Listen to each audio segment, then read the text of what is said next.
So I've been thinking about ISIS, and we all know who ISIS is, right? Or ISIL, depending on who you listen to. And how, a presence of a group like that, raging the kind of war and kidnapping and destruction and murder, really helps set in contrast the difference between good and evil, don't they? I think sometimes life provides us every so often with experiences and challenges that help us see why the ethics, the ethos, the call of Jesus on our lives is so important. In the face of a band that kills for ransom, Jesus calls us to love our enemies. In the face of a group that ruthlessly kills anyone else who does not agree with their take on the religions of the world, Jesus says, love your neighbor. And then He defines a neighbor as that person you are most disagreeable with. He defines your neighbor as that immigrant that you want to send back to Central America. He defines your neighbor as that Muslim who lives down the street, who you glance with a glaring eye every once in a while. In the face of a threat, a group like ISIS helps us see the difference between good and evil. And sometimes I think that can be deceptive.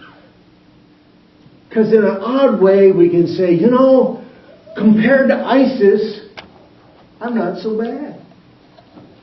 Compared to my neighbor down the street who does nothing on Sunday morning but read the paper. Gosh, I wish I could do that in coffee some morning. My 2 Sundays a month, that's not so bad. In the face of neighbors who are out doing whatever we do besides serving God and sharing of the gifts God has given us, my giving is really not so bad. My time given to the church is not so bad. But the question Jesus asked His disciples is our question. Who do you say that I am? How does understanding who I am shape and affect how you live your life and how you see your utmost allegiance and loyalties in your life? Because He asked us that question, not just the disciples. Who do you say that I am? What is it that lies at the center of your heart and your motivations? He asked that to the disciples. And the responses, He got as they listened to the crowd was, well, someone feel you're John the Baptist, and others feel you're Elijah, who in the Old Testament prophecy, Elijah was to come before the Messiah was to come. Others said he was a great prophet in the same line as all the prophets of the Old Testament. And then Peter, in a moment of clarity, shouts out, you are the Messiah of God. And then Jesus says something interesting. Isn't that good news we should be telling people? But Jesus says, don't tell anybody. And then He goes into this list of what it means to understand that He is the Messiah. Now, He uses this reference, Son of Man, and if you look at Old Testament understanding, this term Son of Man was what they call an apocalyptic figure.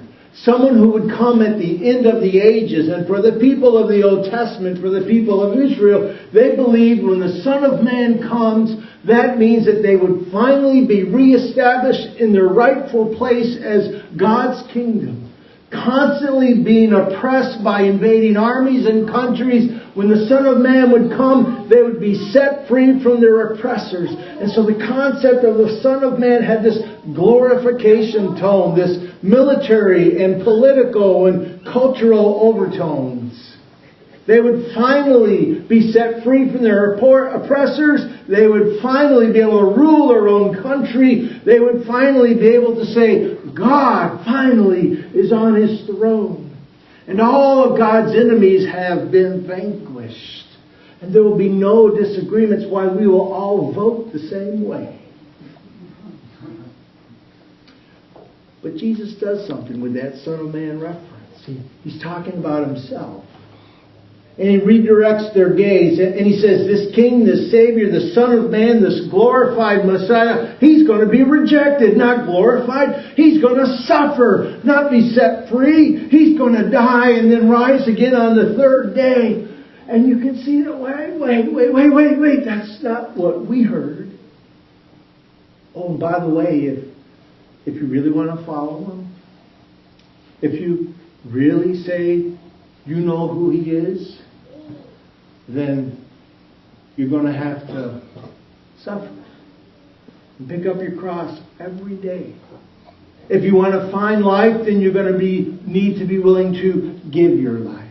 If you want to really follow Him, if you want to go where He goes and heals where He heals and follow Him all the places He renews life, if you want to know what is the richest and biggest, most fulfilling life possible, then you need to be willing to take up your cross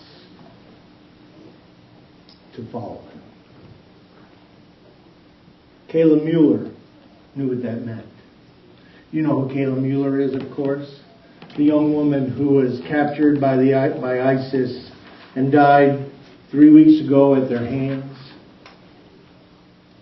She wrote about her imprisonment and the surrender of her heart to God, even in the midst of the most desperate place. She wrote, I have been shown in darkness and light, and have learned that even in prison one can be free.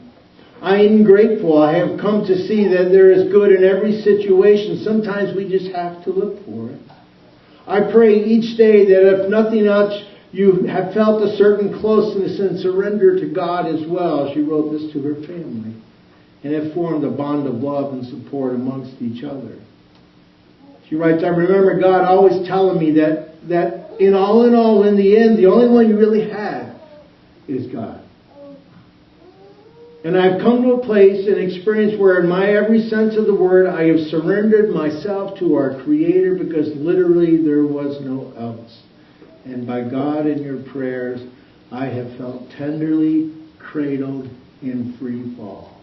I love that term. Tenderly cradled in free fall by the surrender and the prayers of those who love her. I love that. You ever feel your life is in free fall? God's holding you there. When they confirmed her death 3 weeks ago, the family quoted another letter that she had given to her father on his birthday in 2011. She wrote, I find God in the suffering eyes reflected in mine. If this is how you are revealed to me, this is how I will forever seek you, Kayla wrote in the letter. I will always seek God. Some people find God in church. Some people find God in nature. Some find God in love. I find God in suffering. And I've known for some time what my life's work is. Using my hands as tools to relieve suffering. If you want to follow me, you must be willing to pick up your cross to follow Him. That takes courage, doesn't it? Because we live in a culture, we live in a day and age, we live in neighborhoods where we see and feel and experience the witness of those who are choosing other means of expressing life. It makes it hard. It takes courage. I personally can't imagine what it takes for a soldier in our army serving on our behalf to strap a 50 to 70 pound pack on their back and assault an enemy position, knowing that there are bullets flying. What kind of courage does it take to do that? I have no idea, but I can't imagine. But I do know it takes courage for you and I every day to be willing to deny ourselves so that we can choose to follow Jesus. It takes courage every day to change our desire. That instead of responding with an eye for an eye or a tooth for a tooth, we choose to love and pray for our enemies and those who persecute us. It takes courage to deny ourselves so the love of Jesus can live with us. It takes courage to take up ourselves off the throne of our hearts so that God can take God's life giving place there. It takes courage to be God's people in this world.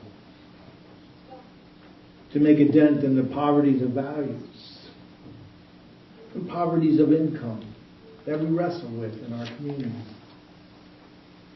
It takes courage to move beyond ourselves in order to feed the hungry and to set the captive free and teach people how to fish rather than just be satisfied with giving them fish. It takes courage to say, I will take an hour and a half tonight in order to join with others in a small group, to take time out to focus on my relationship with God and my connection and relationship with others. It takes courage to take a Saturday and carve out a community garden with 10 other people when you could be home reading the paper and drinking your coffee. It takes courage to say, here I am, send me. But that is what Jesus is asking you and I. When He asks us, who do you say that I am? He's asking us, who do you want to become? In a few moments we're going to share in communion. Well, let me finish with a story. Story of two twins, a boy and a girl, and the girl has a form of leukemia, and she is going to the hospital, and the parents sit down with the boy because they discovered his blood type and hers are so close that they can use his blood to do an IV supply for her and her leukemia. So the parents sit down with the boy the night before the procedure, and they ask him, they say, would you be willing to give your blood in order to help your sister get better? And he tells them, I'll think about it. So he thinks about it overnight, and he gets up the next morning, he says, Mom, Dad, I've thought about it, and I want to help my sister in whatever way I can to get better. So yes, you can use my blood to help her get better. And so that day they put her in the hospital. He's next to his sister, and he watches the blood flow from the IV into whatever machine they use and back into her body. And he's laying there, and they say, complete the procedure. The doctor walks over to him and says, how you doing? He says, Doctor, when am I going to die? See, he did that thinking he would give his blood for his sister to live. Not knowing that it was just a transfusion. But he was willing to say, when Jesus said, who do you say that I am? To say, I give myself for you. And that's our question. So as we come to communion, maybe one thing for you to think about as you pray at the rail and think about who Christ is in your life is not what's keeping you from that commitment, but what do you need? Jesus, what do I need to help me say, here I am, send me? To help me say, I am willing to give what I have, to pick up my cross to follow you. All God's people said.